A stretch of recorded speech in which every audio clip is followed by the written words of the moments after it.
And I remember very clearly him asking me to go in the garden with him and to find a cobweb. So we were walking together, him much taller than me, of course.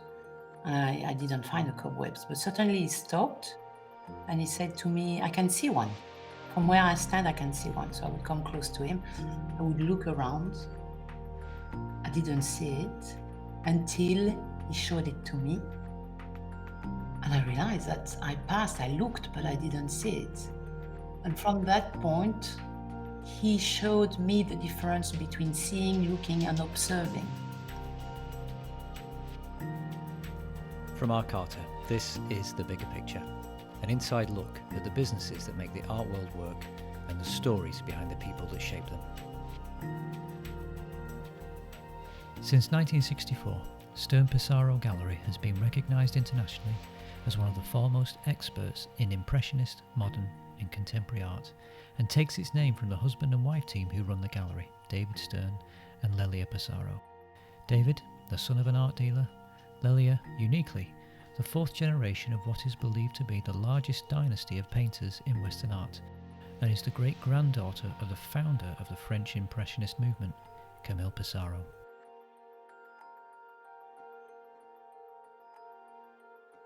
So Lélia, up until you were 11, you were raised by your grandparents, Paul-Ami and Yvonne. And as soon as you're able to hold a brush and a pencil, your grandfather is teaching you techniques passed down from Camille. What impact does that have on a mind so young? How do you think this changes the way you view the world around you at that age?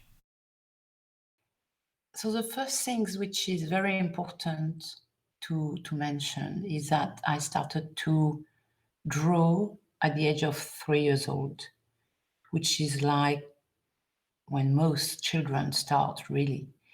The difference is that he encouraged me very much from the beginning.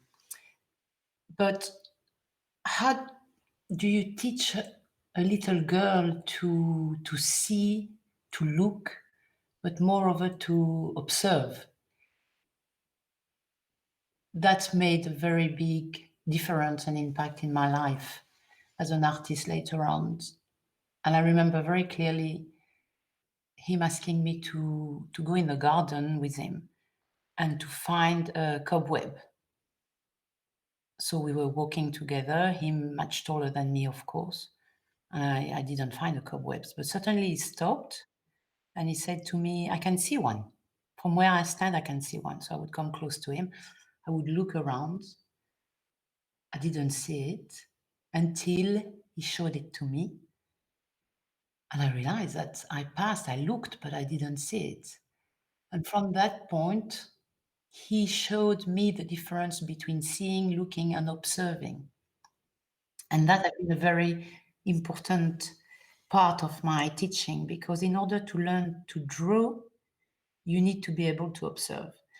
And it's something that learning from such a young age, I developed a normal attitude to observe everything in life, to see differently. And in order to become a good artist, you need to be able to observe. And later on in teaching a lot of my students, I realized that it is not so easy to observe. It's something that comes with a lot of practice, but it's something I developed from a very young age, thanks to my grandfather.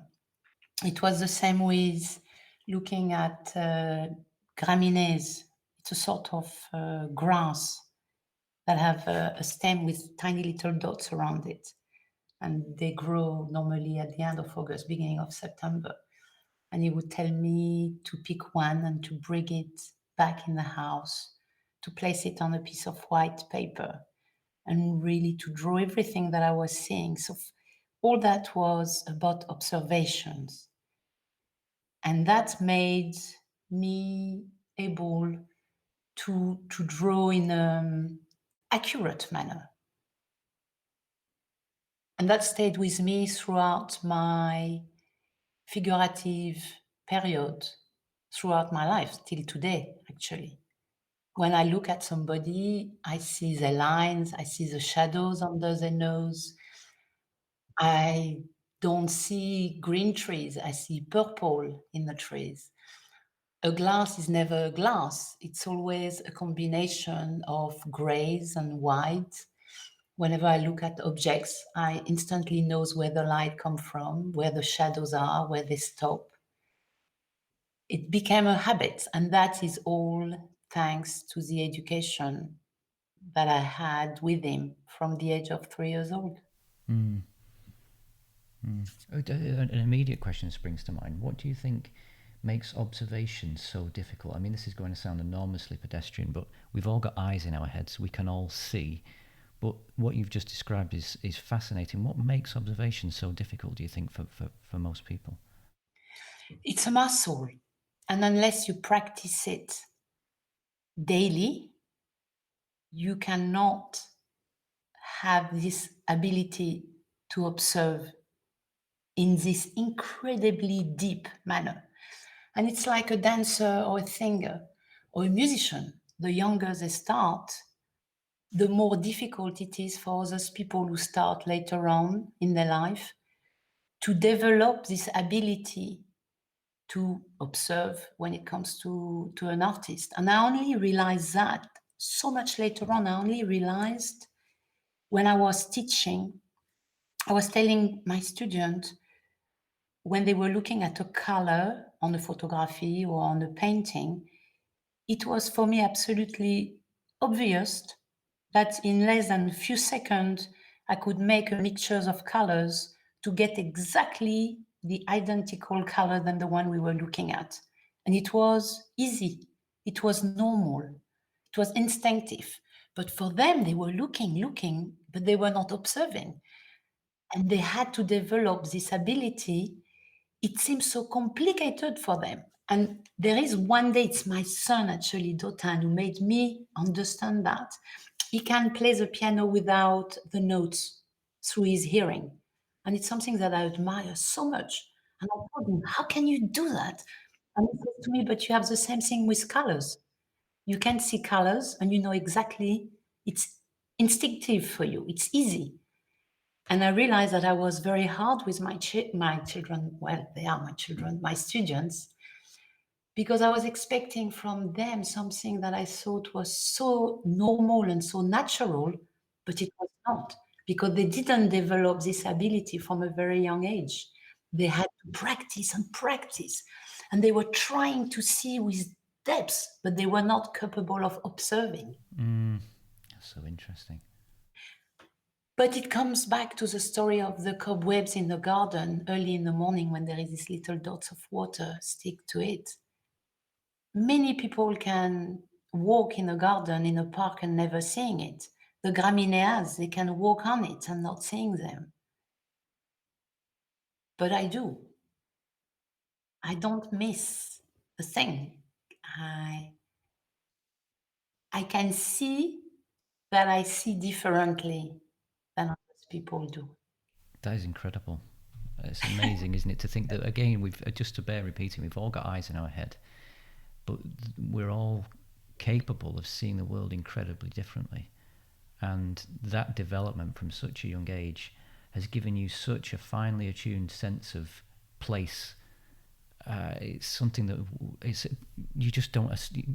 We all make judgments based on the things we can see, but to truly observe it is something different entirely.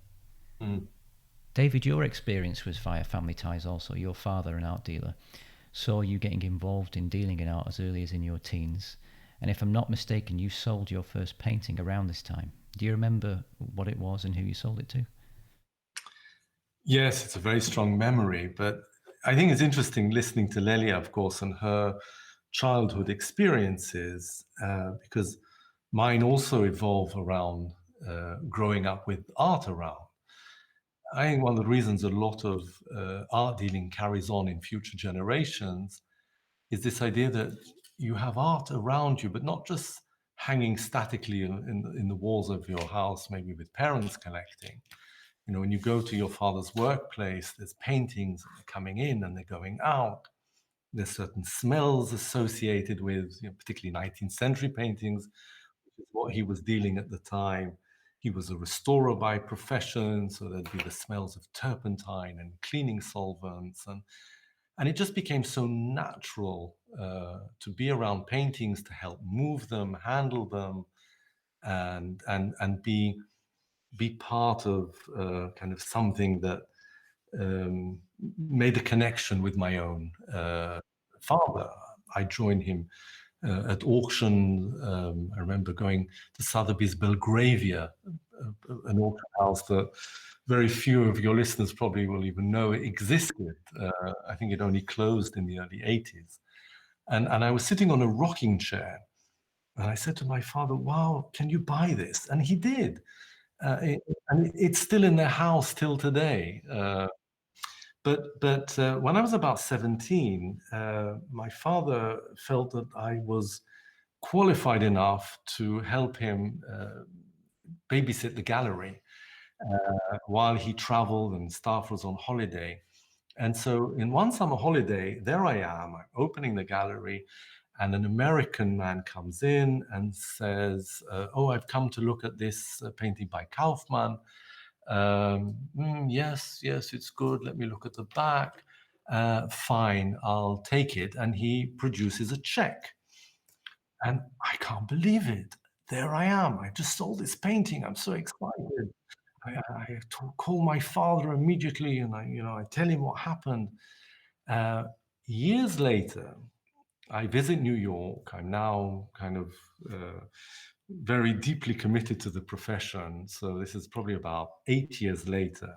And I visit Mr. Ehrenthal, who was the buyer. And I tell him, "By the way, I have a very soft spot for you. I did sell you my first painting." And he says, "Oh, are you referring to the Kaufman?"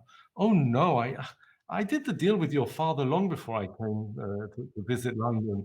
I think I even recall the check was ready written, pre-written. So in fact, you did absolutely nothing." But nevertheless, by then, the magic, a 17-year-old holding a check of kind of 5 figures and thinking, "Wow, this is exciting. This is kind of real money. I can do this." So it was a great incentive in my decision to become kind of make it my profession after university studies. You talked about Sotheby's in Belgravia in the 1980s. The 80s does mark an important moment in your life because it was around this time that you and your father developed an interest in Impressionism. What drew you in that direction away from the 19th century art in which you were dealing prior? Well, my father started the gallery in the early 60s, dealing in 19th century, and that carried on throughout the 70s. And those were probably decades that 19th century was very popular. Americans were coming over, and containers literally full of 19th century paintings of furniture were being shipped overseas, mainly to North America. And so the business kind of run in a very easy way. But I joined the gallery in 82. And I had no emotional connection to 19th century paintings. But it's what the gallery had, and that's what I first learned to handle. But my own heart was in later periods. My father, though, started to develop some good relationship with collectors who were interested in Impressionist and modern art, and he was advising them. By that point, he was living already overseas, and I was running the London operation. And so I was the one who went to the Impressionist and modern auction, started to view, started to travel to the New York sales twice a year, and advise and bid, and that was exciting. 19th century sales, Christie South Kensington, were a very kind of raw environment. But the Impressionist and modern was glamorous. In the early days, the auctioneer were wearing black tie, and that really drew excitement to me. And so I made a decision that the gallery needs to move away from 19th century paintings and move into areas certainly that interest me. And it's probably thanks to that that I actually met Lélia, because of the Impressionist area and our own interest that developed into Camille Pissarro, amongst many others. Now, unlike a gallery that deals in contemporary works by living artists, of course, dealing in Impressionism, essentially you're selling work by artists that were contemporary once upon a time. Now, as a dealer, though, this is quite unusual. I think it's worth discussing because it means work isn't created and brought to you. You have to go out there and find it. Could you help us understand this side of the gallery and its appeal to you? I think that's probably the most exciting and rewarding part of this profession, is the hunting, is finding things. And selling is great fun, but the selling depends on having the right stock. And in our kind of gallery, which is, in a sense, more traditional in the way it works, we buy, we sell, we own a lot of our stock. Some of it is consigned, but it's all about having the right material. Now, in my early days, before the internet took over, you could apply a lot of one's knowledge to source works that were off the radar, miscatalogued, wrongly attributed. You could see something and recognize it and buy, and that was hugely rewarding. Over the years, there was kind of less opportunities for people. Even when you find a sleeper today, often other people find it as well. But over a career of now 38 years, we've had many of such discoveries. And even today, it still happens, where either you find something that no one else saw, or you recognize the importance of something. And a few weeks ago, we acquired in quite an off-the-radar sale a very important drawing by Camille Pissarro. And I thought, I'm going to fight for this drawing. It relates to Camille's, it was kind of homage to Van Gogh, a very rare piece, a large drawing, 1890, Auvers-sur-Oise. I thought, I am just going to bid until the hammer goes down. And it went down almost instantly. I was the only bidder, basically. I literally let out a kind of wow excitement. I was so excited, but the excitement isn't just the fact that we got it and we'll be able to potentially make a decent profit with it. It's the fact that we will be able to enjoy it, that we'll be able to hang it in the gallery, frame it, have it there, enjoy owning it. And I have a feeling that when we bring it in and Lélia sees it, she's going to say to me, "Oh, no. Staying at home. This is staying at home. This is not leaving so quickly the gallery." So the excitement of buying something in any of the areas that we deal in, from Impressionist, modern, contemporary, knowing that our knowledge is applied, and a lot of our acquisitions, Lélia and I discussed together. Should we buy it? Is it good? Would we sell it? Is it the right material? Is this what we want to represent the gallery? There's a lot of thought that goes behind it. And so we dedicate a huge amount of time and resources to sourcing material. I think that during the day or at night, often if I'm on the phone, I might just be while talking, kind of scrolling through online or websites or various places where we like to search and have our own little methods.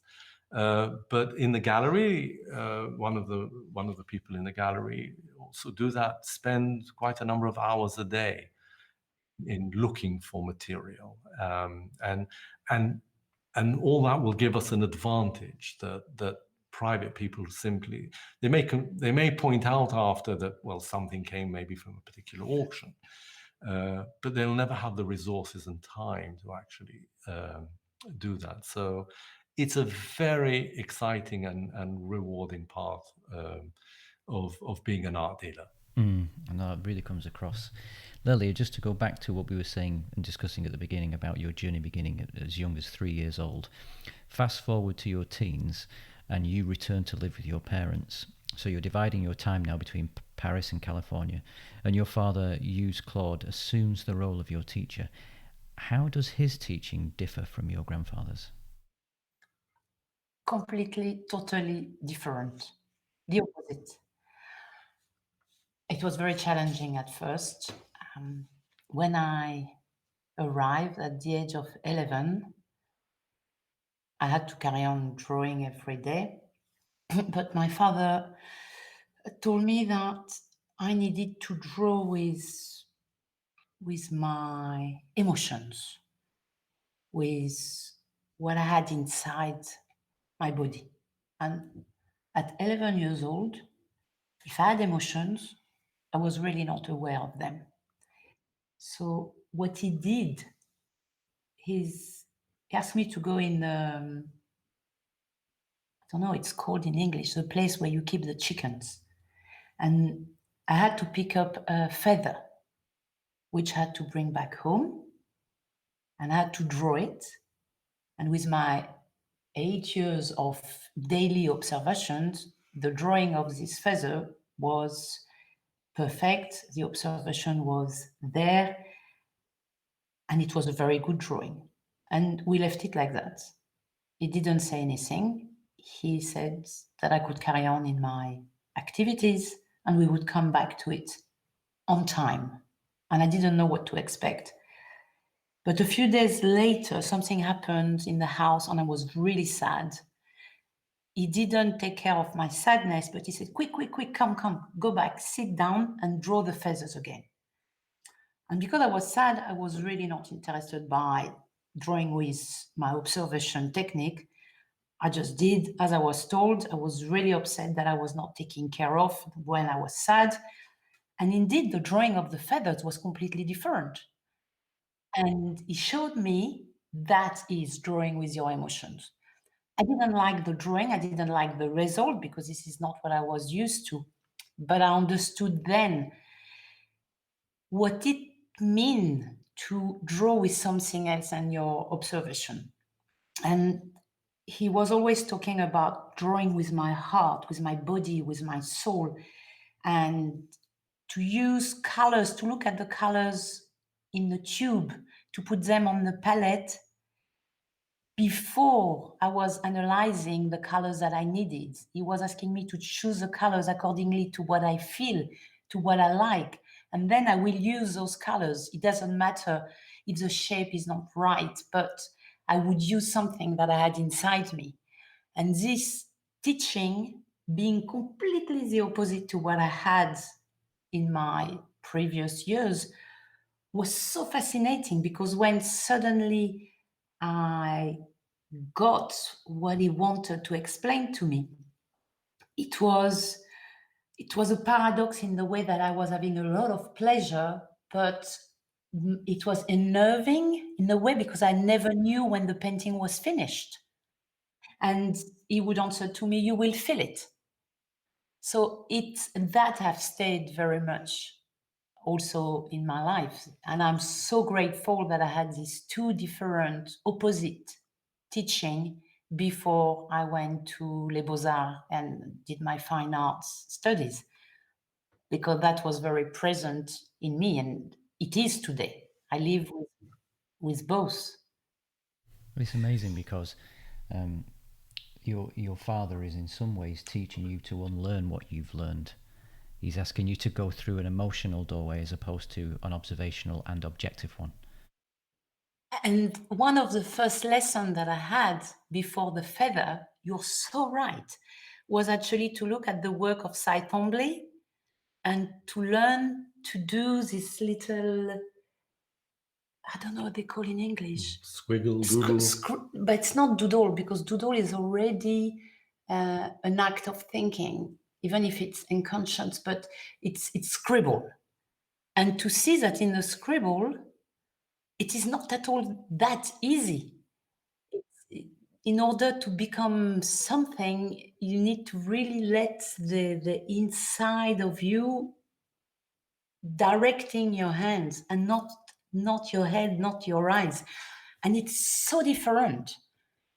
It is fabulous. And as a result, today I'm a great fan of Cy Twombly and of course Roscoe as well. And that is thanks to my father's teaching. Now, your father was actually quoted as having said, "At one time during my childhood, I wanted to become a vet. For my parents, that was ridiculous. It was a scandal." It sounds like there's an expectation on you immediately to be artistic, however, and follow a certain path because you're a Pissarro. How do you respond to further teaching? Is there a rebellious teenage spirit in you wanting to pull away at any point around this time? So it's amazing that you know this story. I don't know where you find this, but there is something true about it. But scandal is a very big word. And it was not really a scandal at the time, but what was said to him was, you want to be a vet, very good, but are you willing to give up everything that you have, your talent? Are you sure that you want to let go of everything in order to become a vet? So it was, yes, strongly asked to him to dwell upon this question and to make a decision.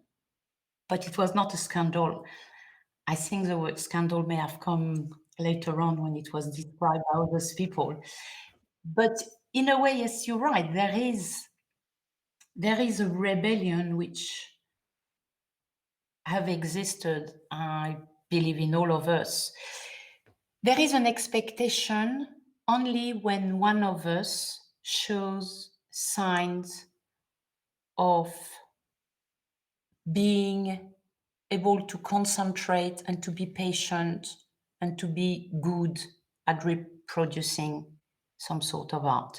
And yes, there is an expectation not to give up everything, not to drop the education if one of us is good. But not everybody became an artist in the family. There is only 19. Some others have become art curators, art dealers, Those architect, experts, yeah, and even out of art scholars, out of the world of art. Actually, when it comes to her father, it's interesting because a few months ago we were clearing out things in her grandfather's house in France, and we found a large group of works that Lélia's father, who Claude, did in his teens. Portraits, and he must have been 15, 16 when he did those. And they're fantastic. His whole early body of work was amazing. So it may well have been that his father, Polymil, didn't want that talent to go to waste, and could see the potential in him developing it because he was really good. Mm-hmm. Looking at your work, Lélia, there's two very distinct and very different styles. There's almost the Impressionist you, and there's a contemporary you speaking through the canvas. What was driving this break away from Impressionism, and how does one approach make you feel as an artist? Well, that is a very, very interesting question. I have not been breaking through from it. I have both in my body. They live side by side very well. It's not the same side of my brain when I use one or another. With figurative art, it's something that I need to do because it reassures my dexterity. I can almost do it with my eyes closed. I have a lot of practice and it makes me happy while I'm doing it, but it doesn't always satisfy me at the end. With abstract art, I cannot control when suddenly there is a burst and it needs to come out. It can be triggered by an event, by a political situation, by people, by a muse.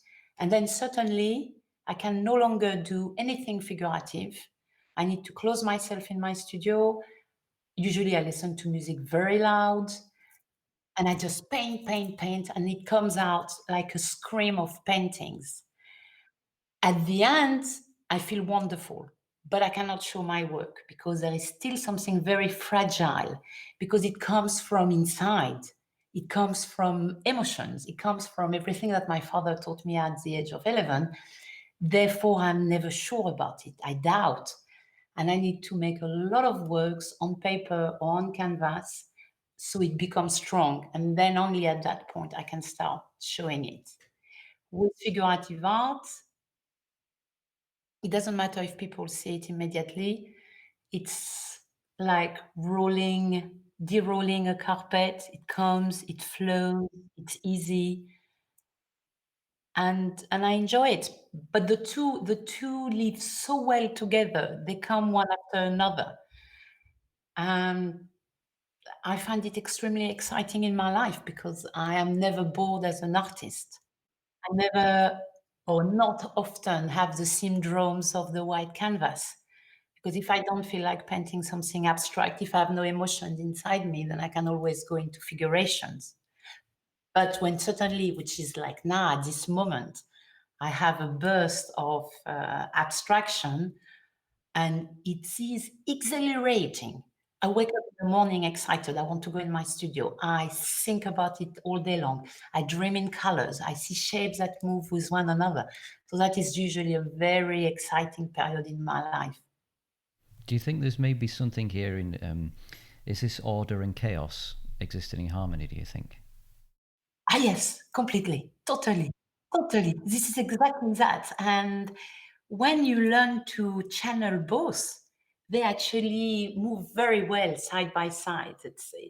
It's like a dance, but it is order and chaos. The order being the figurative side, the chaos, which I need, which is wild, which is free, which is nature. It, it is mind blowing. Mm-hmm. That's amazing. David, now as someone who's spent their life selling art, does living with an artist like Lélia, seeing pieces come to life, seeing Lélia in these frames of mind, does it change your relationship to art at all? I think it's a huge privilege to live with an artist, and it's an extraordinary experience, and definitely has changed a lot in the way I look at art. I think, if anything, Lélia talked earlier a lot about her own how she learned to bring emotions into her work. And I think through her, I've learned also how one develops their emotional connection to a work of art. And I've seen and felt the emotions in her work, and I've experienced how other people engage with it. And when they hang in the gallery, you can almost see it's just wonderful to see someone connecting emotionally with the work of art. In 2005, we had an exhibition of her work. It was a series of snow paintings, all of the same house. It's called the House of Yayet La Batar. And every painting had different coloring and a different feel. And I described them to people as really paintings of emotions. And I recall a client of ours visiting, going downstairs, and when I joined her, she was literally with tears going down her cheek. It was too overwhelming for her. She felt it, and I mean, seeing a white canvas become a painting and then following the process, bring it to the gallery, and having it framed and hung, and then being able to excitingly let Lélia know that her painting sold, and kind of seeing the process from beginning to end is very rewarding, and it gives a feeling that, you know, we have a nice, we complete each other in a way. But I believe that witnessing this process of creation is a wonderful experience for an art dealer to have. Lélia's studio is at home, so, you know, I see it happening. But also as a dealer, there is a huge responsibility in what I say. Any comment can have a huge impact on Lélia, if subconsciously or consciously. So in our early days, I used to speak too much when asked or not asked. And over the years, I've learned that it's best to say as minimum as possible. So even when I'm asked of my opinion, I give a caution. You know, I will go through a few checklists before I would express anything that may sound as a critical comment. And so there is a responsibility that comes with that privilege. But certainly, it's a wonderful thing to live with. Both Lélia, of course, but the art that she creates. Mm-hmm. Lélia, let's just fast forward a little bit. Now, between your solo exhibitions, you were also teaching. Now, we did kind of touch on this at the beginning of the conversation, but let's just return to it. Aside from the obvious technical gifts one may have, what were the qualities that set young artists apart from another, and could you see potential immediately? What people, not just me, what anyone can see in a young artist, if he's talented, anyone can see that, but that's not enough. A young artist needs to show signs of patience, an ability to sit for hours with never getting bored. It needs to show signs of enjoying the company of his own personality. It's a very lonely profession to be a painter. We can sometimes stay days, weeks without seeing anybody. So the young artist needs to be comfortable with that aspect of this profession. So really being good and talented will not always make an artist out of him. It's only years later, if we see that this difficulty, because it is a difficulty to be really lonely. At the beginning, it seems that it's antisocial, but then it becomes a need. And being outside with the medias and friends and being social, to me, I can only speak personally, but I find it a disturbance to creativity. But regarding seeing the potential in a young student artist, to me, it's more in the ability to never get bored in creations, to need the tranquility, the loneliness, to get pleasure out of being on his own. Then there is a chance that the two combined will make an artist out of them. But that, of course, is my personal opinion. Some young artists today who are very socially orientated may have a totally different view. But for me, it is essential to be able to reflect alone in your art studio. I mean, this is perhaps speaking to generally, but if we were to think about how intrinsically as people we all fall into one of two groups, or some perhaps sit somewhere in the middle, this idea of introversion versus extroversion. An extrovert could be said to discover themselves through their relationships with others and they're energized by relationships with others. An artist, based on what you've just said, existing for long periods of time on their own, intrinsically is displaying characteristics of introversion. Do you think that they're finding themselves through that process as opposed to where an extrovert would discover themselves in the relationships with others? Is that self-discovery through the medium, through the process of creation, do you think? Well, I think it is a combination of both. Personally, I need the outside world to create, but I'm only talking for abstract art here, because for figurative art, there is nature is everything. But for abstract art, in order to trigger a burst, a desire to scream paint on the paper or on a canvas, I need someone, something that is going to trigger this desire. Something needs to happen. And that comes from the outside world. Of course, with COVID at the moment, it's a little bit more difficult to have this connection. But then from the outside, something is born inside, which is linked with emotion, desires, soul. And then in the loneliness of the studio, this can be translated in colors on the paper. So both are very important. If I would not, I mean, I didn't paint anything abstract since the beginning of COVID. And I was really worried that I had nothing, that inside me something was dead. And then something happened, which is very private to me, and it changed.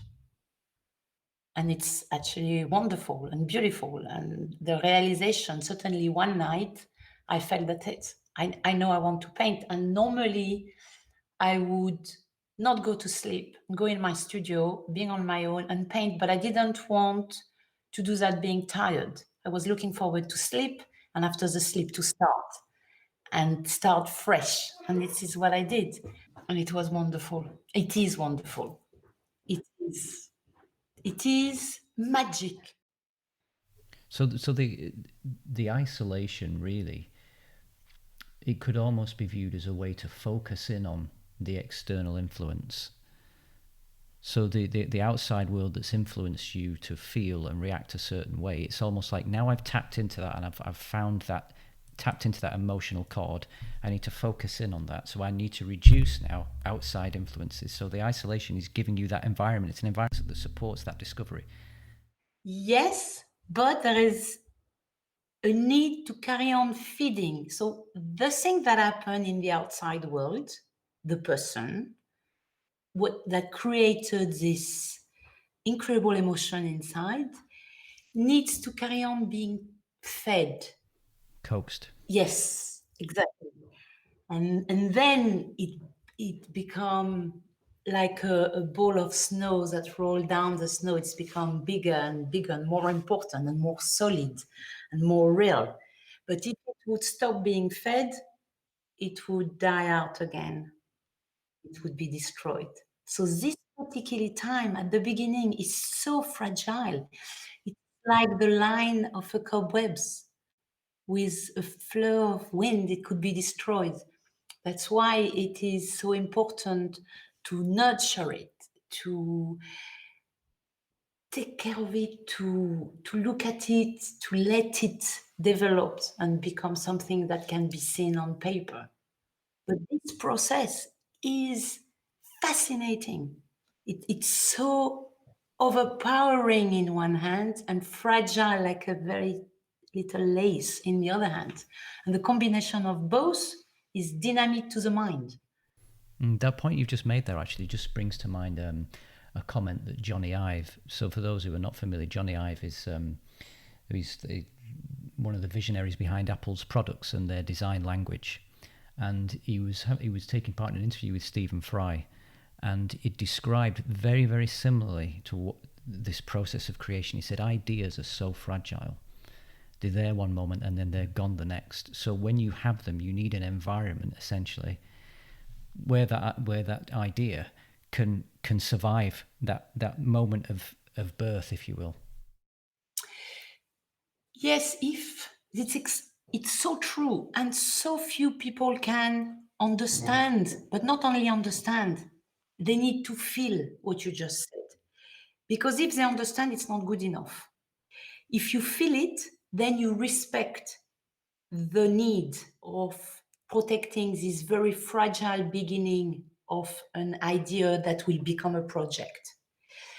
But any little questioning, criticism will divert differently this little embryon, beginning of life. But it's something that we can feel physically. It is like having waves of emotion that come up and down. It's actually physically moving inside. It's like creating life. And if somebody make a critics of the little things that have managed to be shown on paper, that's it. It's too early. It will take down these incredible waves that are coming up, and it's taking every pores of my skin. It's taking everything. I hear music differently when I'm in a situation like that. I look at nature differently. I can see almost the wind. I can see the beginning of a smile on the face of somebody before this person even start to smile. Everything is effervescent inside. David, I'd love to know how you and Lélia met. How did your paths cross? I mean, art is obviously the obvious doorway here, but how specifically? How and where and when? Well, the first time we met was actually at Phillips Auction House. That was, today it's Bonhams in Bond Street, but it was Phillips in the 80s. And Lélia's brothers were both running the Impressionist department. And they had this major sale. And we were both waiting for the lift in the 3 floors, her on the ground and I on the top floor. And since it didn't come, we both walked and crossed each other on the staircase. And that's where it all began. And when Bonhams redeveloped that building, luckily they had to keep the facade on Woodstock Street. And so that particular staircase still exists as a monument still today. Now, you were both married in 1988 and opened your gallery, where the goal was to bring 5 generations of the Pissarro family under one roof. I don't think it was a goal, personally. I think it happened. Yes, it happened. And in fact, the gallery, as I said, existed from the 60s, and it was going through evolution. I mean, when I met Lélia, and she knew we had works by Camille, we had works or even by her grandfather, Polymir. She felt at home with us. But the gallery actually started to deal in probably in about 1992 in Camille Pissarro and his descendant as a kind of framed 4-generation presentation. And that came by something that happened actually in France. There was a major Japanese entrepreneur by the name of Sawada, who was planning to open a museum dedicated to the whole Pissarro family in Fontainebleau. He bought a golf course, and there was a beautiful kind of chateau in the middle of it, and that was going to be the museum. And Lélia's brother, Lionel, was involved as a curator to help build the collection. And it had the best of works by all the descendants, and 25 oil paintings by Camille Pissarro. However, in 1990 or early 91, literally months before the museum was meant to open, he was one of the first casualties of the financial crisis of the early 90s. and his whole empire collapsed and everything went into liquidation. And we managed to buy a major part of the works of the descendants. There were some fantastic pieces. And suddenly we had all these works, and that was really the foundation. And we saw, we didn't invent anything. In fact, there were exhibitions already in the 30s in Leicester galleries of 3 generations of Pissarros. And this idea of showing the links between the sons and Camille and the third and other generations, we just developed it further and created a permanent home and display that until today we dedicate 1 floor of our gallery to this subject. And people come from really all over the world. We help build a lot of collections, people who wanted to make sure they have kind of the best works, examples from every member, and really kind of got into it. But it was just an evolution, and then other things that we did carried on developing in parallel, because that today is an important part of our business, but by far the only thing we do. I mean, after 45 years in Notting Hill Gate, in 2009 you moved to Target House in St James's. Now the building itself is a brutalist, futuristic building designed by the architect Rodney Gordon.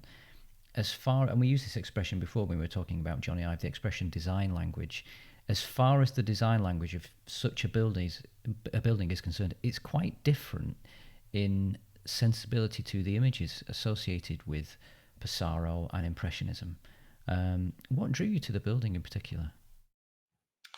Well, ironically, I remember that building from throughout the 80s, 90s, because when you walk out of Christie's towards St James's Street, on that junction, it really stands out. And a lot of people don't like it because it's so unusual and so modernistic within the traditional architecture of St James's. And I actually always loved it. I was always taken by it. But it's not that I set as a goal to establish a gallery there. We were hunting for a space for probably about 4 years and looked at many properties in Mayfair and St James's. And we were very fortunate that in 2009, where we had the financial crisis that started in September 2008, the West End property prices were quite attractive, and a business that was occupying the place was desperate to get out. Even so, they wanted a premium, and thanks to our great property agent, we ended up getting a reverse premium. So we were paid to take over an extraordinary space that was double the size of Notting Hill, but in fact, in those days, exactly the same rent. Not the same anymore, but it was a wonderful opportunity. And being a modern building, it actually had a larger space than many of the traditional spaces on Duke Street. So it worked well, and yes, it's very modernistic. It does very well in presenting our contemporary works, when we have Christos and Kusama or Damien Hirst hanging in the front or in the windows. But actually, traditional work looks perfectly at home there, and maybe a little like the mix today. A lot of collectors buy old and new, old master or icons together with contemporary work. You can mix everything today with everything, and it works. Now, the Pissarro family is believed to be the largest dynasty of painters in the history of Western art. Now, while an academic or an historian will view the Pissarro family as you've already put, Lélia, 19 artists across 4 generations, these are, of course, members of your family. And that gives you a very different perspective than someone from the outside. So I'd like to know from where you're sitting, What do you think saw family members each wanting to become artists in their own right in the way that they have? So, first of all, it's 5 generations now. And 20 artists. And 20 artists.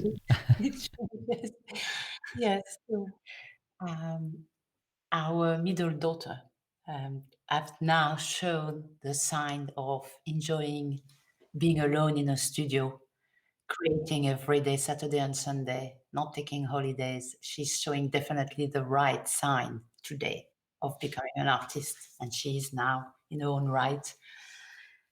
She's shown beginning of talents for the past, I would say, 10 years now, but I can really say that today she's an artist. But so why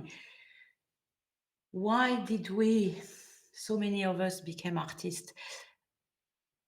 I cannot talk for my grandparents, for my grandfather and his siblings, because I was not a witness.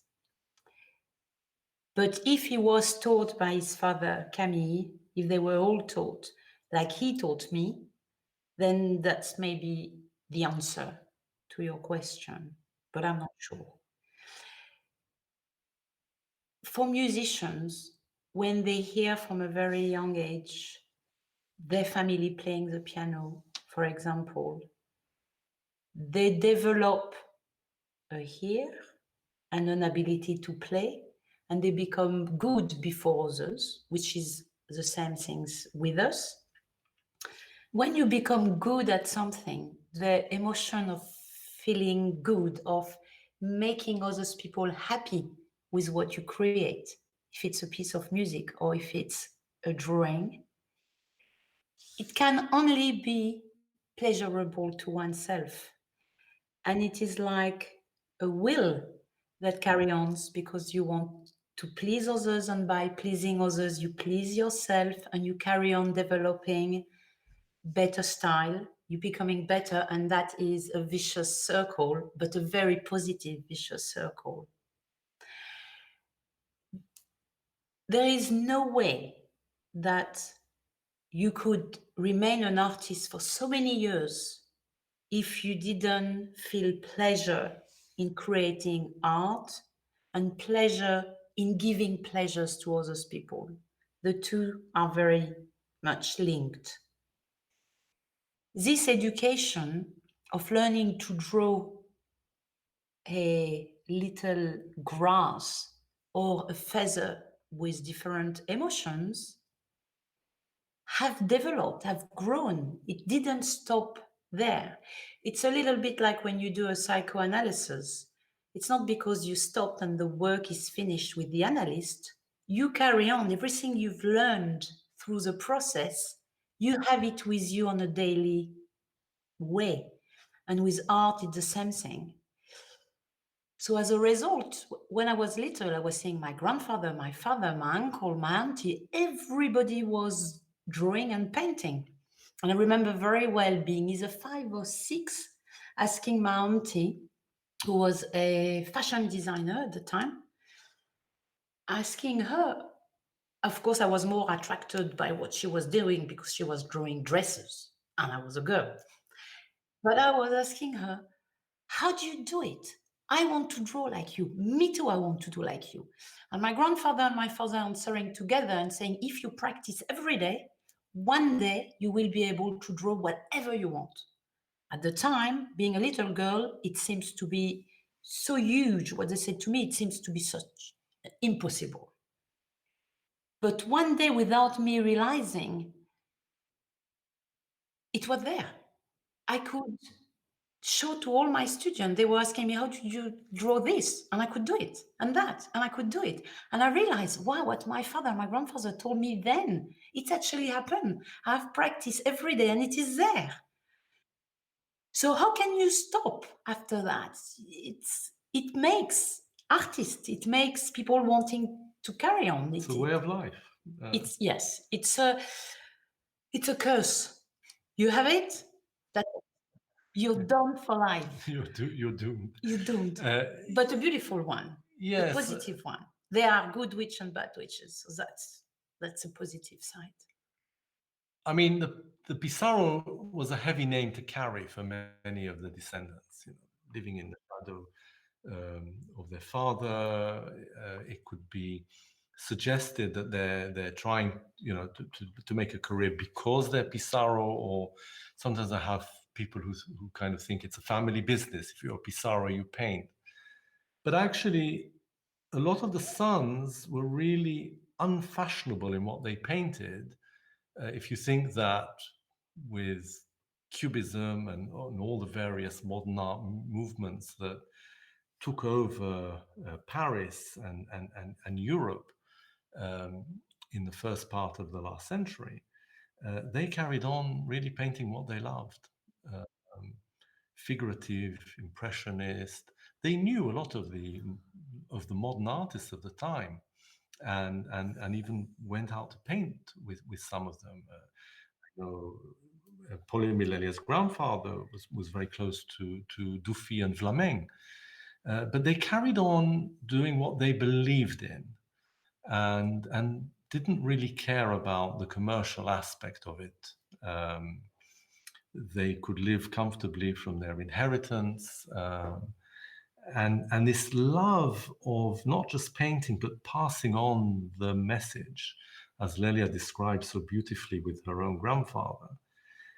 This happened with others of the son. I mean, the Lélia's side of the family is the only one that carried on for 5 generations. Lucien and Camille's eldest son only had one daughter, Orovida, who painted, and there were no more descendants, or no more painters. George Manzana, the second son, has another big tree of descendants, and his son painted, and there are a number of other artists there. So it's all about the influences that pass through these generations, and cross-links, the sons going out to paint together or painting with their father, having easels side by side, painting the same view, exchanging ideas on etchings and printing techniques and lithography, designs and newspaper illustrations. It just goes on and on. So you can imagine, what they talked about around their dinner table, as we still do today. But it's very exciting to look at this family on the whole and suddenly discover new links between them, and to see how close they were, and how they're really a unique family in terms of history, certainly of Western art. But also, when, as an artist, I have, of course, a worry, a problem, something is not working as I would like to put it on paper.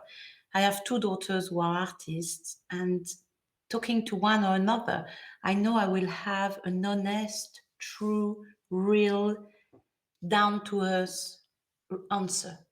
And often they will help me to move on, to change, to adapt. And that is so powerful to have that as well. Because artists can have that with friends, but when you have that with blood, with your own descendants, with my father, I've got this as well.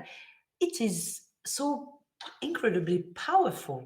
It's instant help, which is there, accessible. It's family.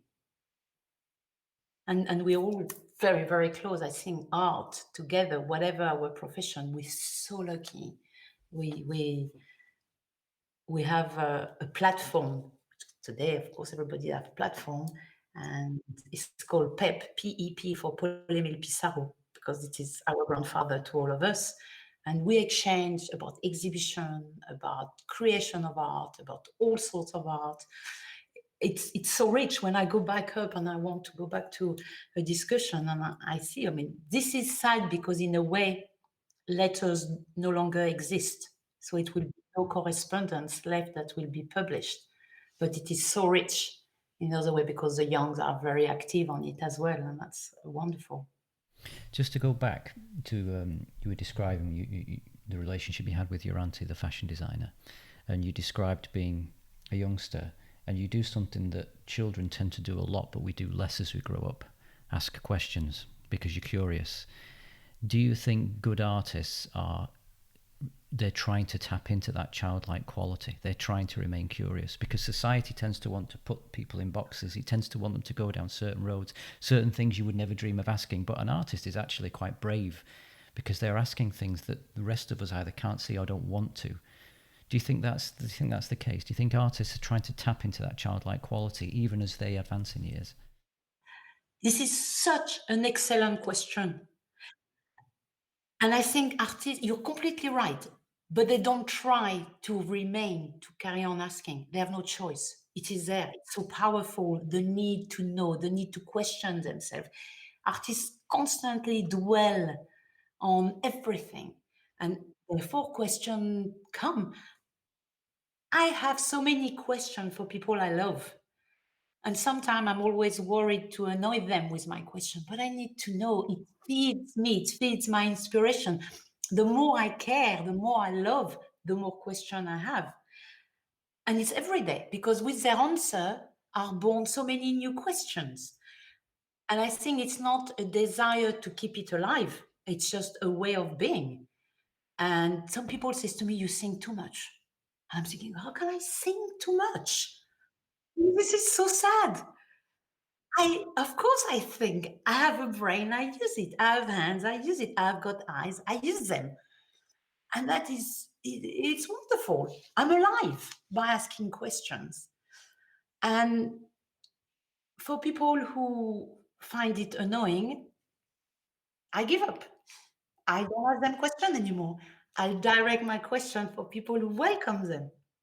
And it is fascinating when you start knowing and discovering those people, how they functions, and what they're really saying. And if you ask the question at a different time, you will have a different answer.